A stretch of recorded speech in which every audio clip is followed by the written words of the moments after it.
everybody sees you as the real life GTA. Co-owner ng Miata brand, co-owner ng Pasali, and ikaw yung founder and CEO ng Rise Up. If someone was watching right now tapos they feel na hindi pwedeng ganito lang ako, how do they start improving their financial status in life? Well, first thing is actually doon na yung start ng journey actually. Pag napaisip ka na parang hindi ka dapat nasa situation na to. That's already the start. Pero, I'd like to parang highlight that on success starts from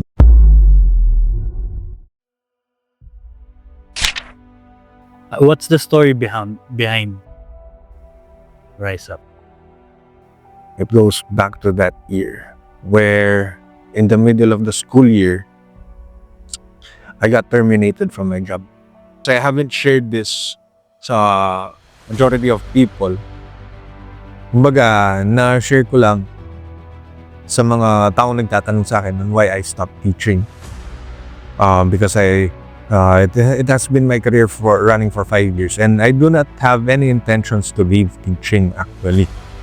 I was only terminated. Parang ganun. And dun sa failure ko sa application ko sa military, ganun. I assessed kung nasan ako. I was in the rock bottom.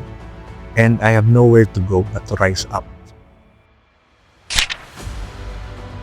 Out of all the topics na very interesting sa current generation, bakit mo napili yung finding one's purpose in life? Well, because at this point in my life, I'm already a father. And I have 3 boys, I have 3 kids. Basically, this episode, parang gusto kong mapanood nila in the future. Parang ganun. And that their father, their dad, is reminding that a man should never chase happiness. Instead, kailangan ang isip niya is yung...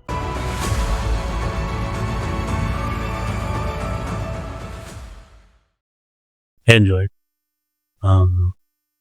Who is Edward and bakit niya tinanggap yung invitation sa podcast? Yeah.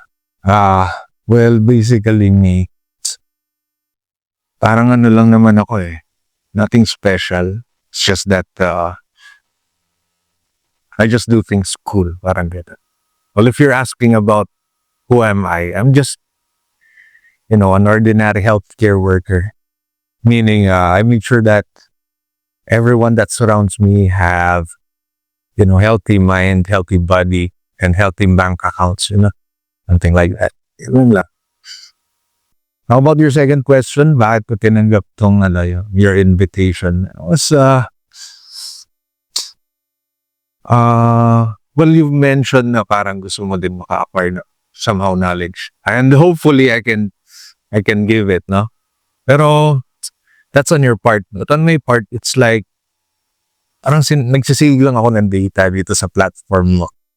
Mga data na nangyari sa akin. Parang gano'n. So, I'm thankful. Thank you. Great to see you, bro. Yeah. Sa planning stage pa lang ng episode na to, you mentioned that you wanted to talk about finding one's purpose in life.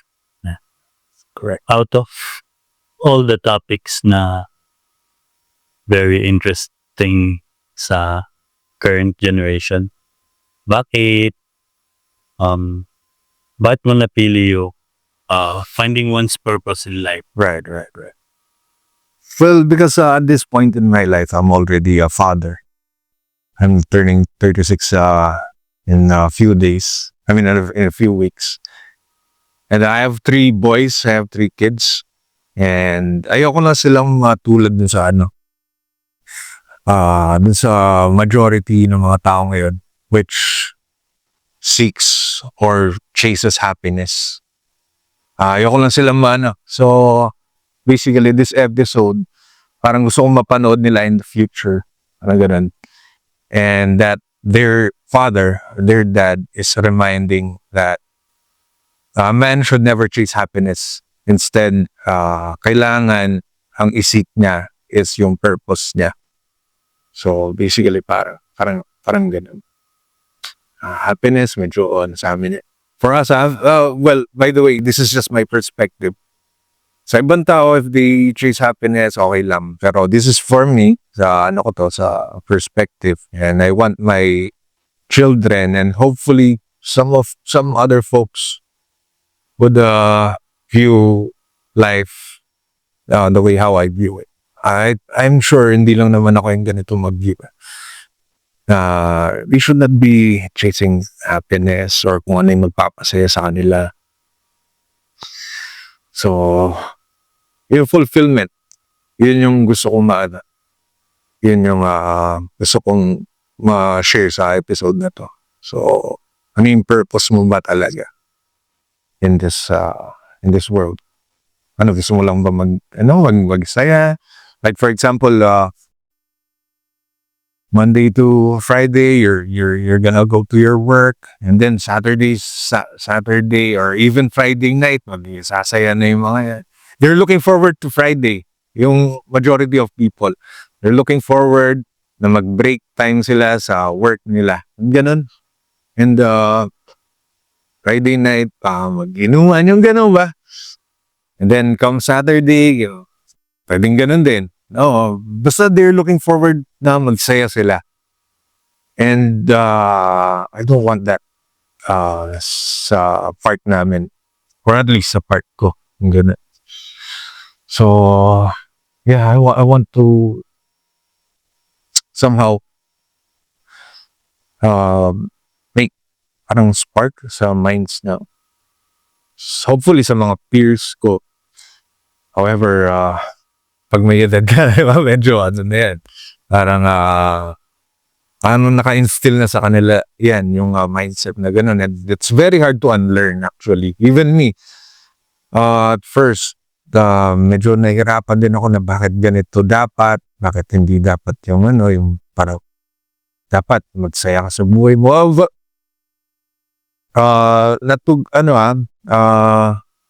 Hindi ko naman sinasabing hindi ako nag-celebrate or whatever. Pero, majority of my time, I make sure that all the things that I do will lead dun sa fulfillment ko and sa fulfillment ng empire na binibuild ko. Yung ganun. So, yeah, basically, that's it. That's what I wanted to talk about today is finding one's purpose. And that's it. Kailan mo na-realize na ito pala yung gusto mong gawin, na not to chase comfort, not to chase happiness? Kailan mo na-realize na ito yung gagawin ko? And that's a very good question, Love Sam, because nobody have asked me that. And even myself, hindi ko pa natatanong kung kailan ko na-unlock yun. So, thank you, man. Parang nagano na lang siya eh. Parang hindi siya nagano. Parang it never occurred na ito pala. Ngayon lang actually ako napaisip na kailan ba. I don't know. Maybe recently. I'm not sure. 5 years. Nasa ganun. Nasa ganung range, basically. So, things change, I mean, through time, parang madidevelop mo nila yung kung ano yung character mo ngayon. Parang ganun, you progress. Speaking of characters, allow me to be blunt na lang. Oh, of course. Kasi, it's pretty obvious naman, and I think everybody sees you as the real life GTA. Wow. Okay.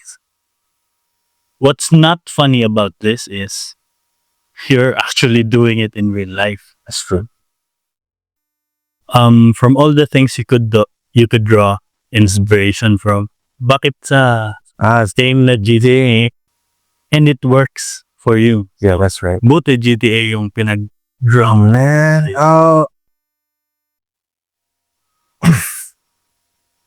parang, hindi ko naman kasi ano yan eh. Baga, there's no, parang, complicated explanation, parang gano'n. Parang madadalian nga lang ako mag ano eh. Ewan ko, if you will get inspired from this, basta cool lang siya. Yun na, that's it. Simple as that. It's just cool. Parang gano'n. Well, maybe because it has been in me, or maybe it was nurtured in me when I was young.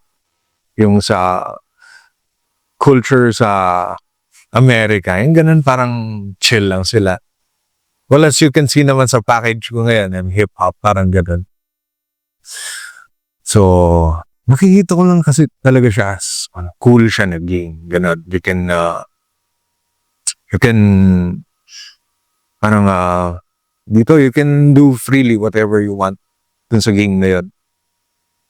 Sa mga makakapanood nito in the future, Yeah. if they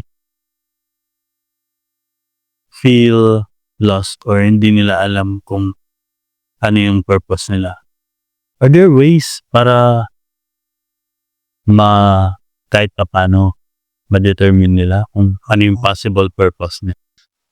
Wala tayong definite answer dyan eh. Even me. Well, to me, I think this is all God's will. Hindi ko siya chinace, actually. I didn't chase my purpose. Bigla na lang siyang lumitaw. Now, kung ano man yung ano sa akin ngayon, status ko ngayon, actually, my businesses, hindi ko naman pinangarap ng bata ako yan eh. Di ba? May tindahan ako ng gulay ngayon. Papangarapin mo ba ng bata? Ayun, syempre hindi, di ba? What else? Magtinda ka meron pang kantin. Ganon. Di siya yun. Parang hindi siya kapangarap yung mga ganong businesses ko ngayon eh. Ganon. Even nung, bata ka, di mo nang papangarapin magtinda ng mga steak. Mga ganon. So I think, parang, it's just a journey na, yeah, God's will, number one. It is a journey na bigla ka nalang makaka-unlock ng mga maybe characters, parang ganun. Tapos mga makaka-unlock ka ng mga parang items or tools mo along the way. Parang ganun lang. Parang ganun lang siya. When you say God's will, ito yung Judeo-Christian God to, si Jesus? Pwede rin. Although, to tell you the truth, Mabs, I'm not practicing any religion right now. So, umbaga, yung relationship namin ni Most High is between us. And walang parang on the sides na kung ano mga Walang labels, walang specifics. Yeah, walang specifics basically. It's something that's personal. Personal, yes. If someone was watching right now, tapos they feel na hindi pwedeng ganito lang ako, how do they start improving their financial status in life? Well, first thing is actually doon na yung start ng journey actually. Pag napaisip ka na parang hindi ka dapat nasa situation na to. That's already the start. Ngayon, going to the next chapter is actually, personally, ako, I've started all of my businesses from failure. Kung mas maganda nga kung nasa rock bottom na sila eh. Ganun. Because if you're down there, parang wala ka ng choice. Parang survival mode ka na. That's what happened to me.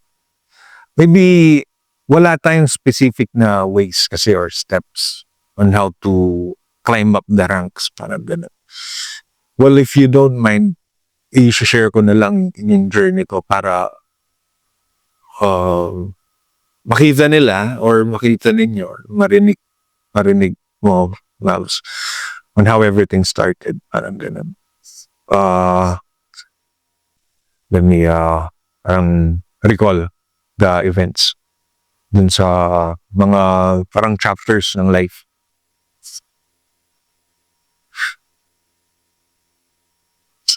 2014, that was the year after I graduated. Nagano ako. I was planning to join the military. Because 3 years akong nag-cadet sa advanced military science sa school natin nun. And then after that, those 3 years, 3 years din akong military instructor. This within the same school. In preparation for dun sa pag-join ko sa armed forces. No, and then from 2014, I applied. Pero fortunately, I was disqualified. Fortunately ngayon. Pero before, of course, I was young. Parang I was asking lang. Hindi naman si God yung pinagkashook ko on why it happened na na-disqualify ako. Parang gano'n. Because it was my dream. I mean, everyone from our organization is actually expecting na ako yung makakapasok ako doon because I was the corps commander, I was the mess cadet, mga ganun. Tapos hindi naman sa pag-ano, pero parang doon na talaga magle-lead yung buhay ko. Yun nga lang, I was disqualified. Bago ka namin in-invite dito, syempre nag-research kami abroad, I guess. It seems to us na ang dami mong in-handle na businesses ngayon. Co-owner ng Miyata brand, co-owner ng Pasali, and ikaw yung founder and CEO ng Rise Up Boxing Gym. Yeah. Tama? Correct. Rise Up brand. What is something about Rise Up? What's the story behind Rise Up? Going back pa rin doon sa pinag-uusapan natin kanina. It's about my career. When I was in teaching, teaching profession, and dun sa failure ko sa application ko sa military, ganun. And then, it goes back 2017, November. It was in the middle of the school year. School year, I think 2017, 2018, parang gano'n. Or, yeah, tama. It goes back to that year where in the middle of the school year, I got terminated from my job. So, tinanggal ako. Yung ganun. For some reason. Well, pwede ko na nga rin i-share yung story na yun dito eh. Yung ganun. Because I haven't shared this sa majority of people. Kumbaga, na-share ko lang sa mga taong nagtatanong sa akin on why I stopped teaching. Because it has been my career for running for 5 years. And I do not have any intentions to leave teaching actually. I was only terminated. Parang ganun. So, anong nangyari was,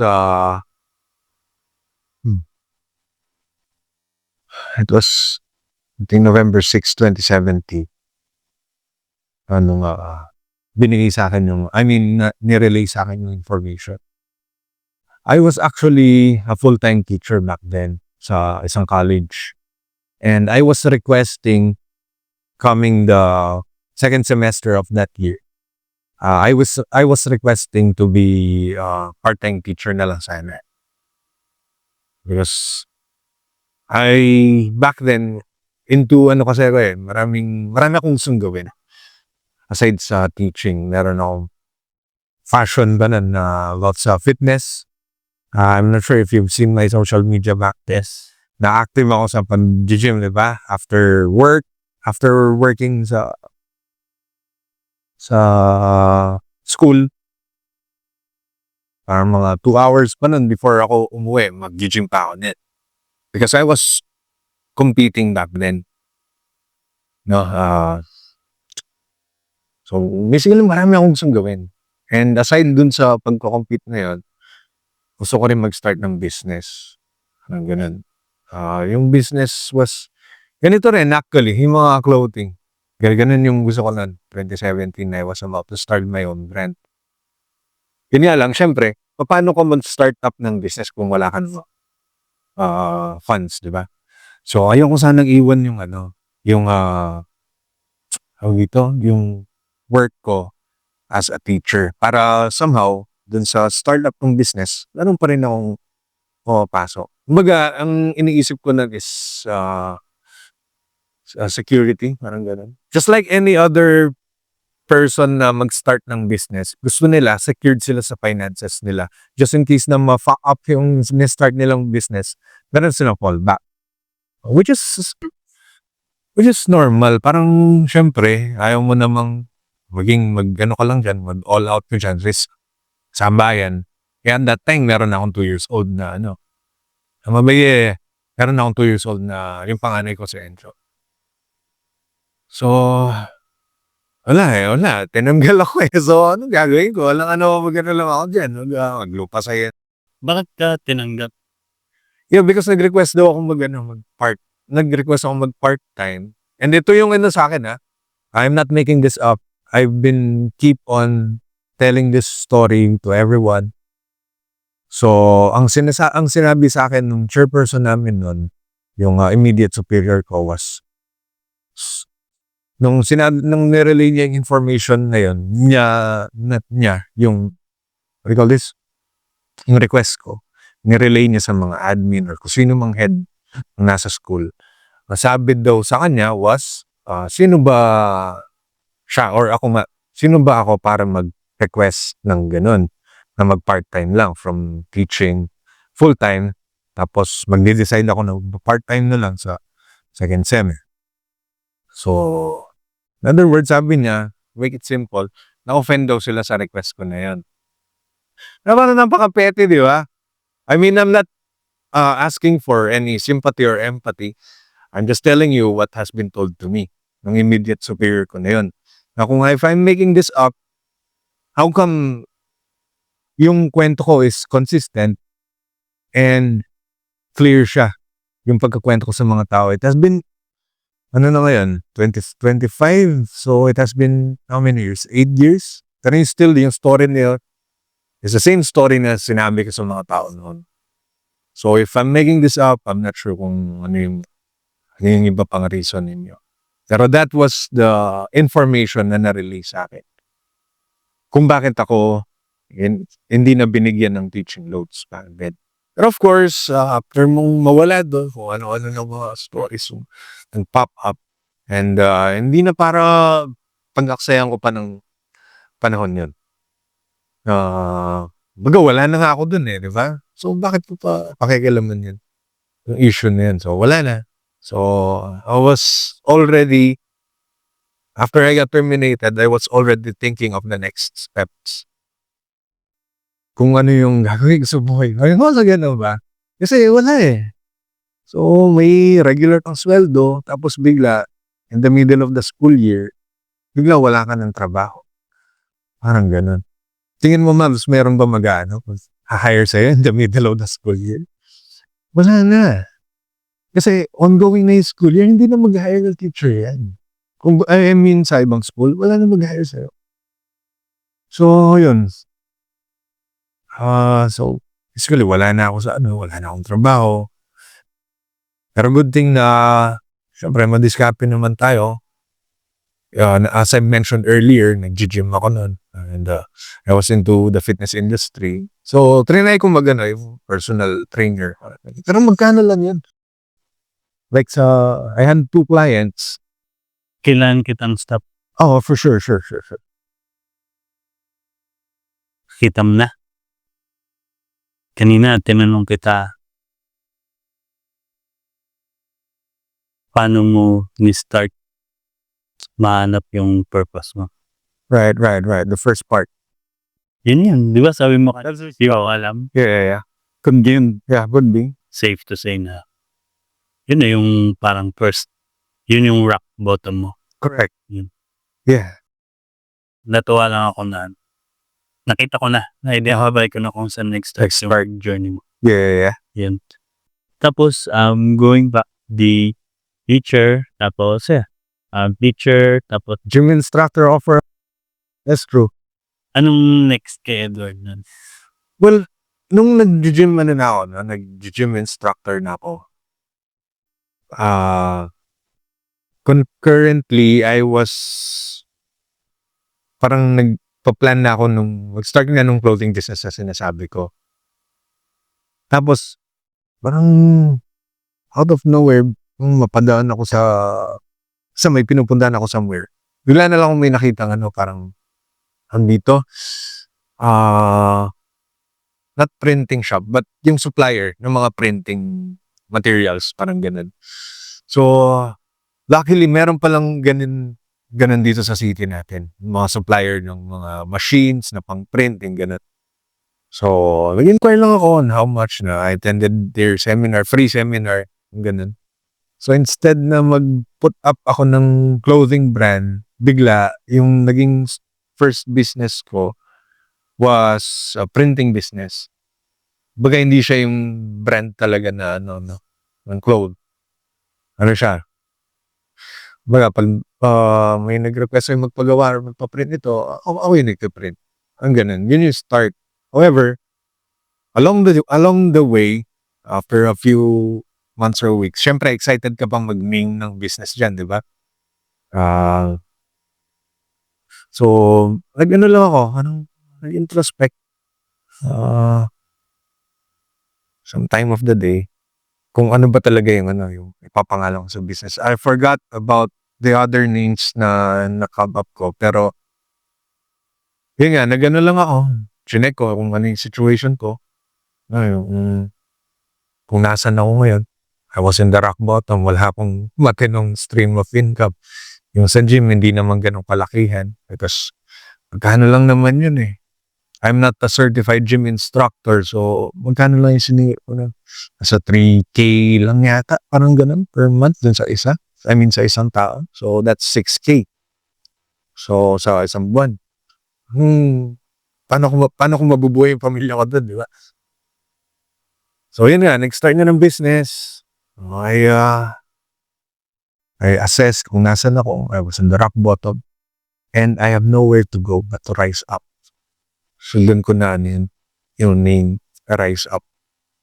So, yun, doon nag-start yung journey. And thank you nasabi mo yung how I started. Ngayon ko lang siya talaga. Na-mark. Yeah. Thanks. So yun. Doon nag-start, Rise Up. It started as a printing business talaga. And now, along the way, along my journey, parang naging lifestyle na lang siya. Which represents na hindi ko pa naman sinasabing successful na ako, no? Kasi you and I both know na wala pa tayo sa dun sa gusto nating marating. Pero, I'd like to parang highlight that success starts from failure. So, ganun. Diba? So, ganun talaga. If you're in rock bottom ngayon sa situation mo, that's actually the best place or situations to start whatever you are planning. Because I've been there. I don't think anyone will ask you this. Sure.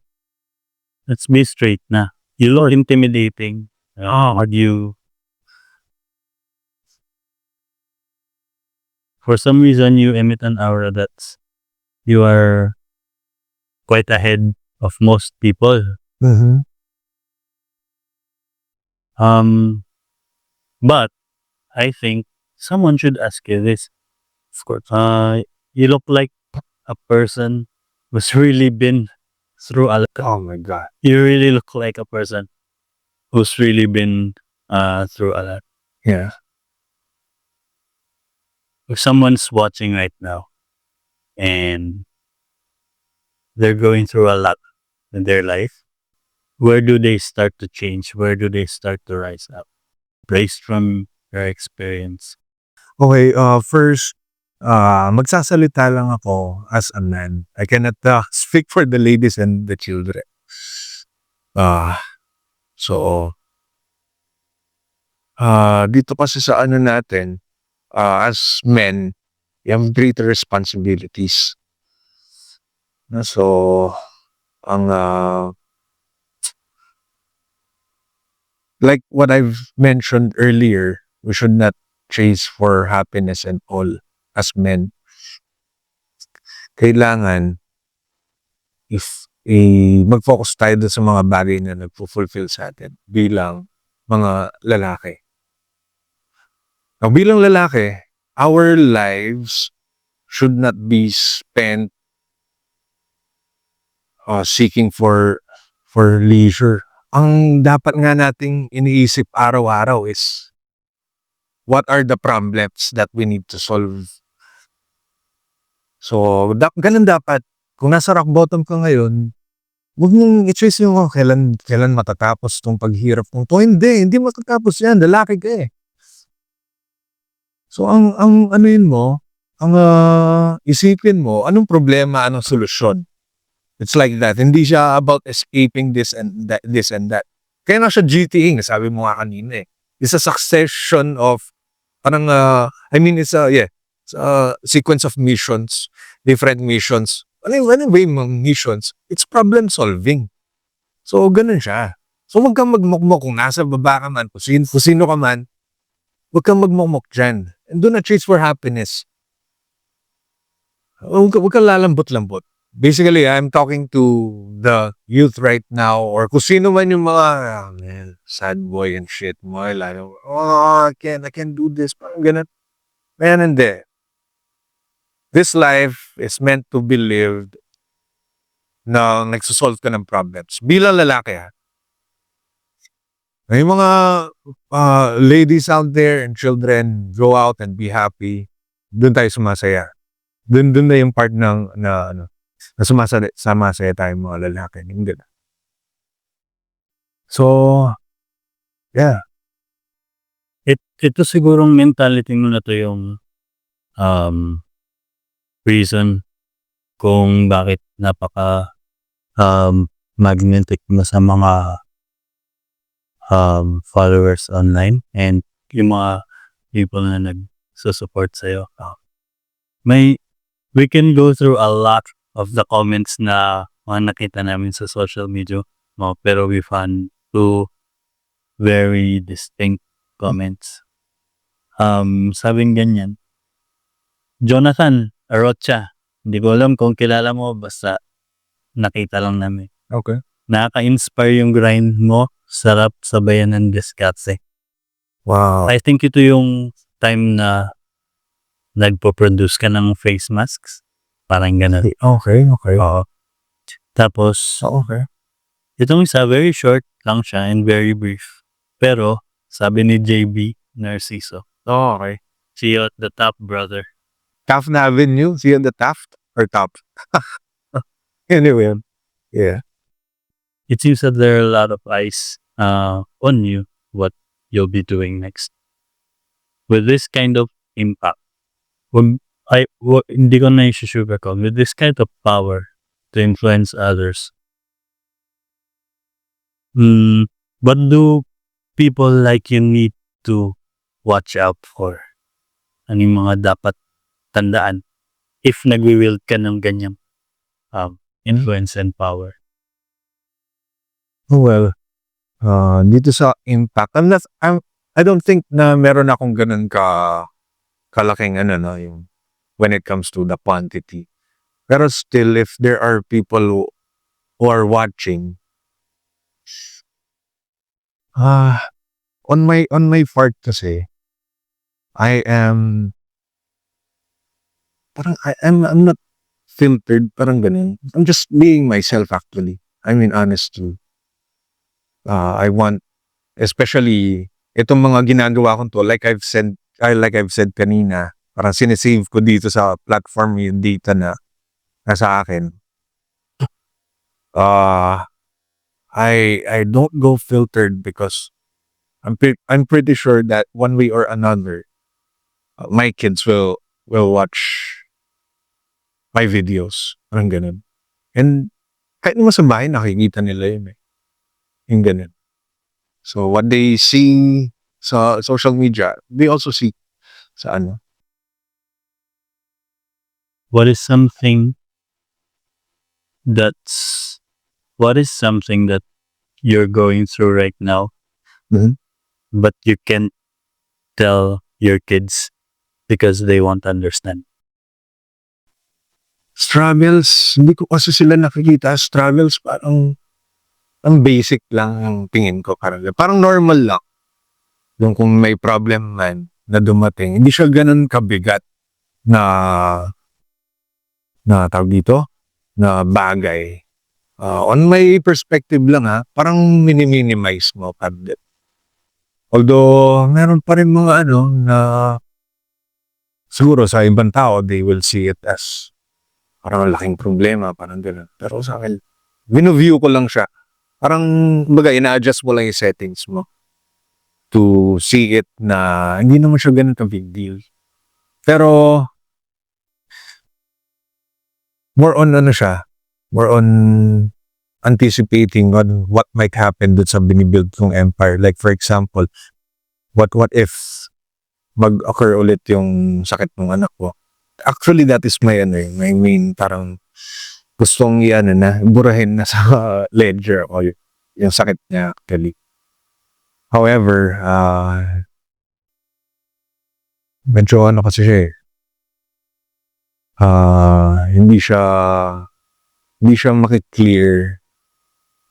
Basta hindi siya makiklear yung kung ano man yung condition niya. So, it will stay there up until hopefully lumaki siya yung ganun. Or tumanda na si Des. Pero yun nga. Yeah, his condition requires a lot of money, you know. So, yun yung ina-anticipate ko. Kaya ako nag-grind. One of the reasons is that. So yun yung mga struggle na ina-anticipate ko. Pero ginagawa ko na lang, parang light lang. Because lalaki naman ako. So, wala naman akong hindi masasolve. Tsaka, I trust my future self. Kaya na yun. Definitely.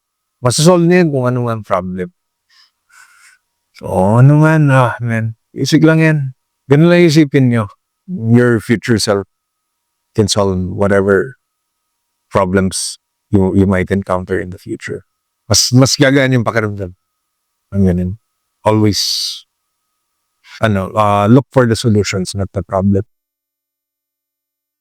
What is something you did not learn from your parents pero ituturo mo sa kids mo? Oh, okay. Well, dun tayo sa first part ng question mo. No? What are the things na hindi ko natutunan sa parents ko? Actually, I'm not sure if magdampo sila dito, pero this is the truth. I'm totally the opposite of them. Kaya lahat ng yung character ko ngayon, sobrang hindi sila ganito. Both of them, they did not seek for improvement, yung ganan. And I'm the total opposite. Because kung i-compare natin yung say ano na lang let's say 5 years ago, yung buhay nila ngayon, tsaka yung buhay nila 5 years ago is just the same. Just the same shit, going over and over again. Ngayon sa akin, hindi naman sa hindi naman sa discredit sa parents ko. I love them, pero I understand their situation and their mindset. Sa akin kasi, yung status ko ngayon, tsaka yung status ko 5 years ago, sobrang magkaiba. So, ganun na lang isipin. So, we have this thing called reverse role models. And these are the people na ayaw mong maging. Diba, yung role model mo, gusto mong maging ganun. Yung reverse naman is the opposite. Nakikita mo silang ganyan or nakikita mo yung tao na yun, pero ayaw mo maging ganun. Pero nag-learn ka pa rin by parang dodging kung ano yung mga ginagawa niyang bagay. Ganun. Not replicating them or imitating. Parang ganun. Pero I love my parents, Mabs. Don't get me wrong. I mean, I won't be here if not for them. And also, parang kung hindi nila akong binigyan ng parang freedom to choose or whatever path I want, I won't be here. Kung naging strict sila nun, maybe I'm a totally different person. Maybe, I don't know. My wife says na parang parang a fluke of nature sa bloodline namin. Kasi sobrang iba ako totally. Hindi naman ako adopted. I think hindi ako adopted or what. Pero sobrang iba ako. Ganun. Ganun. So, ewan ko kung bakit ako ganito actually. Maybe I can find answers some other time. Pero sobrang iba ako. Ang hilig ng parents ko, hindi ko hilig. Aside sa teaching actually. Ewan ko, basta nag-enjoy lang ako magturo eh. Kaya ako pinili maging teacher. My mom is a teacher as well. Just like yours. So, other than that, wala na kaming pagkakapareho eh. Since na-identify na yung mga gusto mo sanang matutunan sa parents mo pero hindi mo natutunan. Yeah. Ano naman yung mga gusto ko, yung mga ituturo mo sa kids mo. Oh man. Yung i-make sure mo whether they like it or not, maybe they should have this skill or they should have this mindset. Ano yun? Well, actually ngayon, in-start ko na somehow bigyan sila ng pressure in life. Pero in the form of, ano pa rin, parang yung mga tasks nila, of course, hindi ko naman pwedeng i-take away yung pagiging child nila, no? So, I've enrolled them to some, lessons na, from, yung panganay ko, since hindi siya pwede sa combat sport, ilagay ko siya sa chess. Pero ngayon, baka, since, I think, nakita mo yung previous video na nagre-recover pa lang siya. Yung na-opera siya sa brain. Not yet. So, ayun. Kinip mo ata ang private yung part na yun? Yung, nung kasulukuyan nangyayari yun, hindi ako nag-open about it. Pero recently, tinakita ko yung parang recovery niyan. So, yeah. Yan. Nahayaan ko lang muna siya ngayon. He's excelling sa arts. So, ganun. Pero yung second born, yung son namin, yan, pinag-enroll na namin sa taekwondo. Just like you, nagta-taekwondo ka rin ng college, yeah? Tama, simaitan. Yeah. Right. Yeah. So, yung mga ganun, basically, I put task on them na para meron lang silang system na susundan na hindi pwedeng masaya lagi. I mean, yung meron siyang somehow pressure sa life nila and meron silang responsibility, meron silang task na kailangan i-accomplish early in life. Because, ewan ko kung ganun ka rin nun eh. Well, on my part, wala akong chance na bigyan nila ng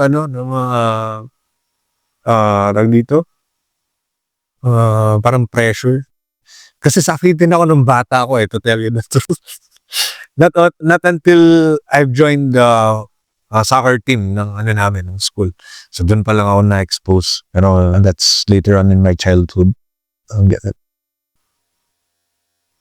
Thank you sa lahat ng chinare mo, Edward. Oh, thanks, man.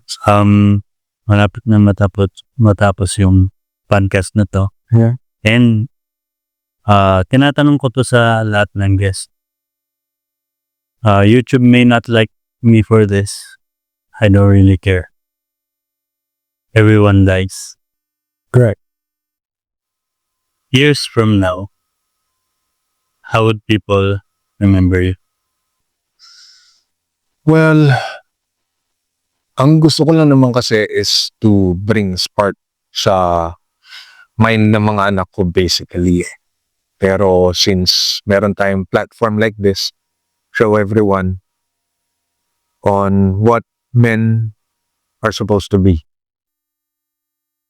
In handling yung relationships nila, handling their family, handling their self, ganun. Yung gusto ko, if mapanood man nila to, I want them na to be a man. Be a man. Oh, being a man kasi ngayon, parang ano na siya eh. Parang, when I say being a man, just like the traditional fathers. Yung bang, they protect and provide for their family. They handle their families very well. They carry themselves very well. They respect themselves. So, in that way, I don't think hindi ka re-respetuhin ng, hindi pwedeng hindi ka respetuhin ng iba. Being a man. Be responsible. Edward, thank you sa time mo. Thank you so much. Para sa akin kasi, lagi ko sinasabi, pinakamahal na commodity is time. So, thank you sa Thank you. order mo sa invitation na to. It's my pleasure. May tradition kami sa podcast na to kung saan bawat guest nag-iwan sila ng either question, short message, or the next guest. Okay. Pero kahit kami rin, hindi namin kilala kung sino pa yung guest na yun. Okay. That said, yung previous guest namin, meron siyang message for you. After mong basahin to, punta ka dun sa page mo, may box dun. Sulat mo yung message mo for the next guest. Okay. Ito yung message nyo for you. Okay. Thanks for the reminder, bro.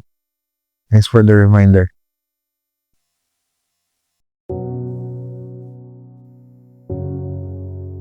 Thank you, Mavs. Thank you for your time. Glad to see you, Mavs. Thank Been a while.